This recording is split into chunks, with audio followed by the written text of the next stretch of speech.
5 సంవత్సరాలైంది ఉద్యమకాలు ఒక్కొక్కరు చనిపోవడం కానీ, హాస్పిటలైజ్డ్ కానీ, ఇబ్బంది ఫైనాన్షియల్లో ప్రాబ్లం అయ్యి చాలా ఆర్థిక ఇబ్బందుల్లో ఉన్న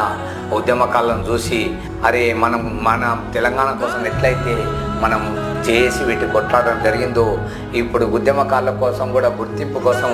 ఉద్యమకాల ఫోరం పెట్టాలనే ఆలోచనలో మా డాక్టర్ సీమ శ్రీనివాస్ గారి ఆధ్వర్యంలో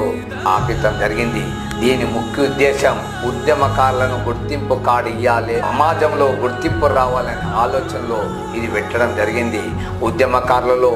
100 మందిలో 80 మంది ఫైనాన్షియలీ ప్రాబ్లం ఉన్నవాళ్ళు, ఫైనాన్స్ ఏమి లేని వాళ్ళు, ఏదో తెలంగాణ వస్తే బాగుపడతాం, మేము బాగుపడుతున్నాం, మా పిల్లలు బాగుపడతారన్న ఆలోచనలు ఉన్నవాళ్ళు, చాలా ఆర్థిక ఇబ్బందులు ఉంటే ఆ రోజు మేము ఆలోచన జరిగింది మన కోసం మనం కొట్లాడాలి. ఆ రోజు తెలంగాణ రాష్ట్రం కొట్లాడినట్టు ఇప్పుడు ఉద్యమకాల ఫోరం పెట్టి మనం ఉద్యమకాల కోసం కొట్లాడనే ఆలోచనలో ఇది